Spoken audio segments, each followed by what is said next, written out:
On this episode of Carnage, we're going to fix Dad's ute and take it back to the dyno.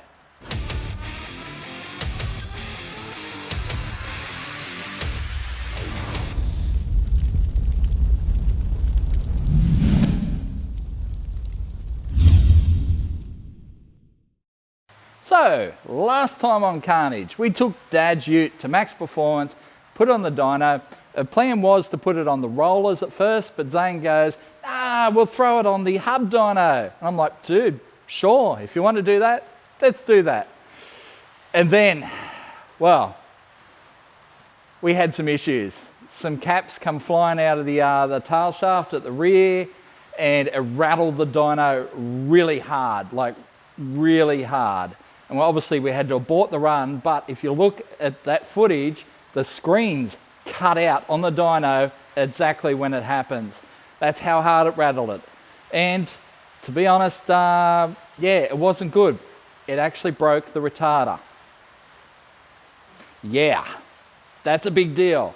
Thankfully, Mainline, it was under warranty, Mainline came down and fixed the dyno. They flew experts down. The owner of the company flew down from Sydney, fixed the dyno. They replaced the retarder. They're flying the other one back to Sydney to go through and see what happened, because they said should not have happened. But to their credit, they have fixed the dyno and it all works again. But when we take this back to the dyno, it's going on the roller. Zane says, yeah, definitely on the rollers this time. Anyway, we have a nice new tail shaft. The other tail shaft, we took it to GJ and they told us, yeah, this thing's bent now. So they have retubed this shaft. So this is all new from there to there. New unis, new clips, everything. It's just the same yoke and the same ends, but everything else brand new. So we're going to get this in the car and get the ute driving again. Before we put the tail shaft in, I want to replace the rear seal on the tail shaft housing, and it turns out there are two different sizes, aren't there? Which is quite amusing, because I pulled the original seal out of this one, and it turns out it was this size, and I was going to replace it with the brand new seal that was in the tail shaft housing that was on this box, but I screwed that one up, and that turns out it was this size. So pulling the seal out of the other one wouldn't have worked anyway. It still wouldn't have fit this. So I went down the Valiant guys, and yeah, I've got two seals here from Valiant Spares. That one, no good to us. This one is the one we need. So that, we're gonna have to tap it into place. To get this seal in, because we can't hammer directly onto the rubber, I'm gonna use this ring from our ball joint removal kit. So that goes around there, fits perfectly on the lip. And then one of our seal driver kits on there. And that should get this in perfectly. That's the plan. All right.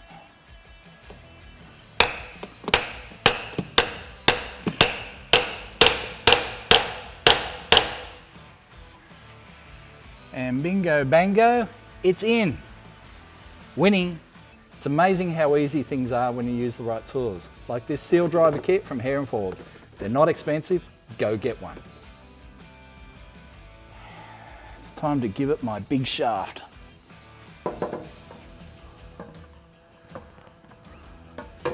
Of course, it's in gear, isn't it? I can rotate, maybe. I forgot that you can rotate the tip too. Smart ass. Bit of double D spray.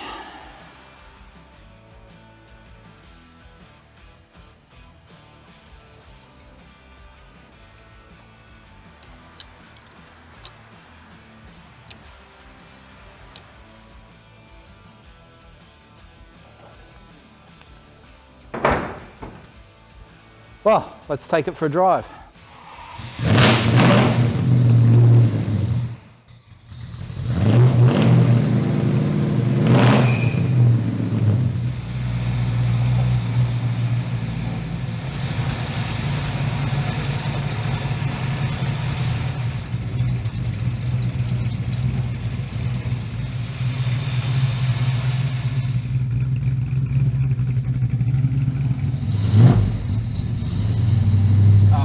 sounds so good.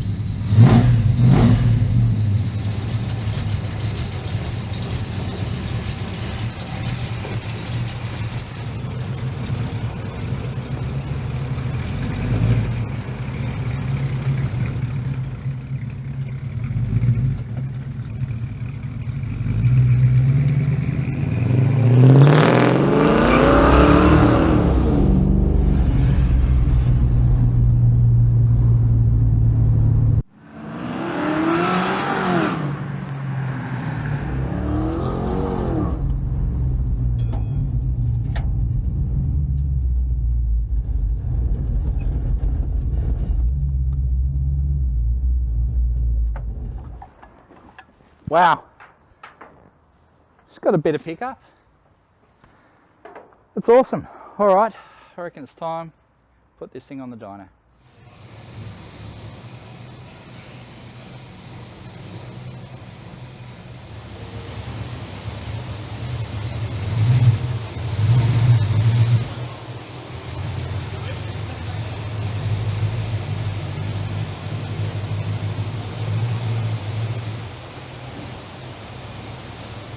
And here we are, back at Maxx Performance. This time we're going on the roller dyno. Yes, after our dyno issues from before, we've elected to go this side where, look, nothing should go wrong. It should be all good. We'll see how it goes. Now, I have wound a little bit more initial timing into this. It just felt like it needed a little bit more, so we've done that. So, yeah, we'll see how it goes and then we'll make our adjustments from there. But we didn't even get any sort of tuning data at all last time, so yeah, we're starting from scratch. Anyway, let's crank her up.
Okay, so we're running a bit rich at the moment.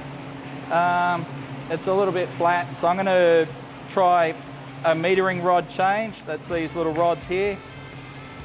Try a different metering rod, see if we can lean it out a little bit. And it's got a massive jump where it transitions, I think, to the secondaries where it leans out.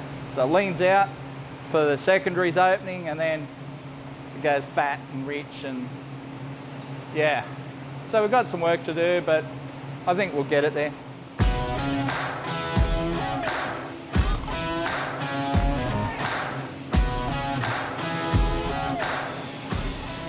So this is the metering jet. It sits down in the bottom of the carby, and these are the metering rods which pull out through the top.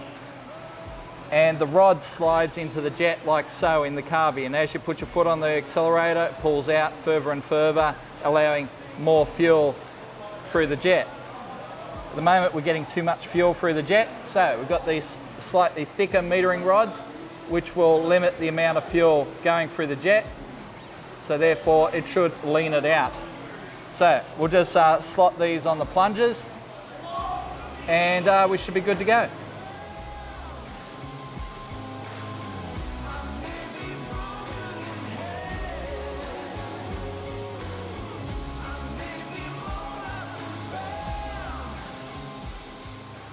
I'm also going to change the pump shot here. I'm just going to adjust it into probably the top hole, see if we can get more accelerator pump out of this thing. See how we go.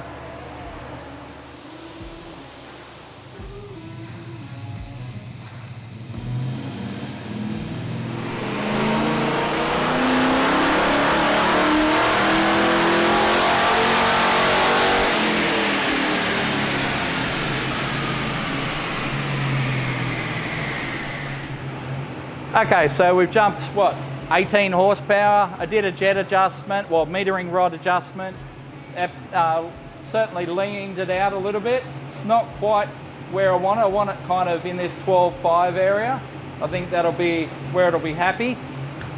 But we definitely saw a gain there, and then I wound a little bit more timing into it, and it's definitely liking that as well. So, we're seeing some changes. I don't know that we're going to make it to 300 though. I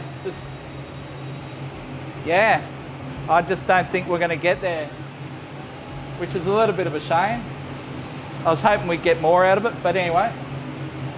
I think we'll get to 250 though. So, I'm going to try leaning it out a little bit more and giving it a bit more timing. See if we get 250 out of it at least.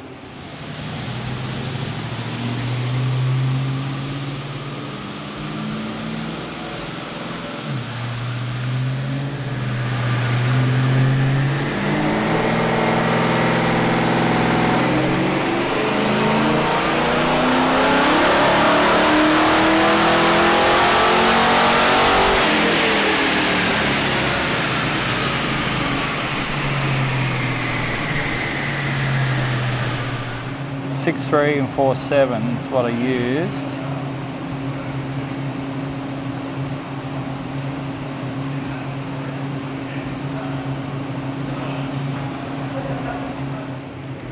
So we're going to do a jet change now, which means the whole top of the carby has to come off. It's a little bit annoying, but you get that on the big jobs.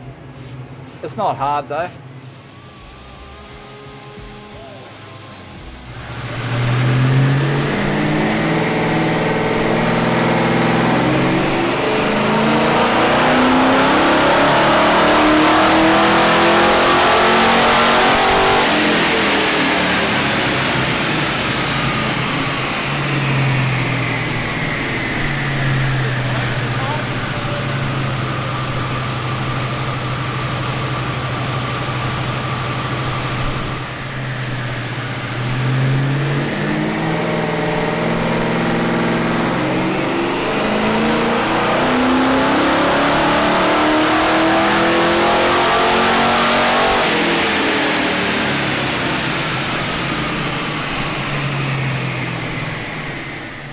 So we have had to cut things off about there. Unfortunately, we ran out of time, and the guys down there at Maxx Performance, who we are super appreciative of the time they've donated, they are flat stick at the moment. So as much as we'd love to find more power out of this thing, it's not going to happen today or tomorrow or this week. Anyway, like I said, super appreciative of what the boys have done for us. We found 260 rear wheel horsepower, which is not too bad. We started, what, 216, and we've just stepped it up with jetting changes and timing changes and got it up to about 260 rear wheel horsepower, which is about 350 flywheel, which is a little bit short of our goal of 400, but it's not too bad. And in this old girl, 350 horsepower in this old girl, which had 160 as stock, it's pretty sprightly and a lot of fun.